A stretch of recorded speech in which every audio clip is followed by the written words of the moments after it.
Emergency crews are racing to evacuate tens of thousands of people who live downstream from a failing dam in northwest Puerto Rico.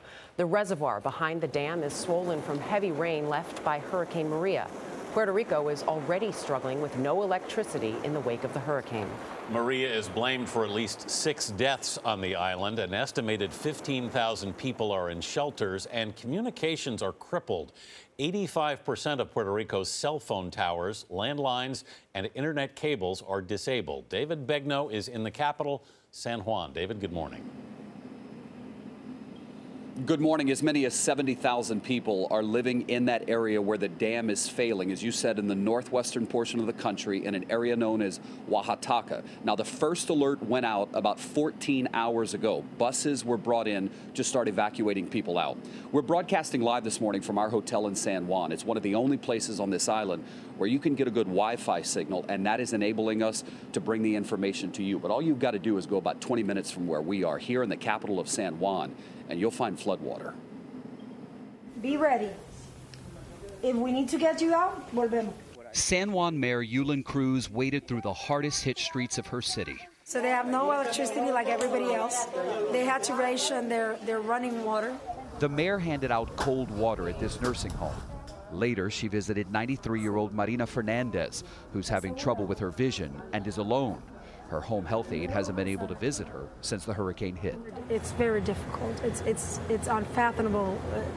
Think of your worst nightmare, and there it is. No power anywhere in Puerto Rico. No water. We have the reservoirs of drinking water have been depleted. Diesel is very quickly running out. Already, residents are trying to cope without power. Outdated and fragile, most of Puerto Rico's power lines are above ground, no match for Maria. Some families resorted to cooking outside. Is this all one family? A flashlight was their only source of light. Ricardo Ramos runs the island's power company. Well, what are we talking, weeks without power or months? I think we're going to be talking about months. If we go back to history, under Hurricane Hugo, it took 6 months to restore power to everyone. At this San Juan orphanage for girls, food and water are running out. Sister Betty Arana. We want to give them everything they need, but without food and water, we cannot give them anything.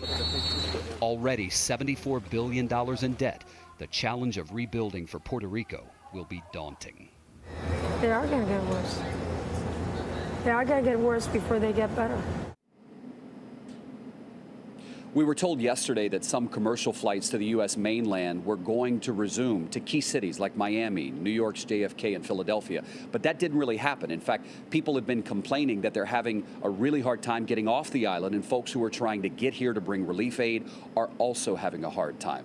Anthony, the good news is we've seen more U.S. military and FEMA agents riding around the island. That is good news. David Begnaud, thanks. So many people in distress there in Puerto Rico.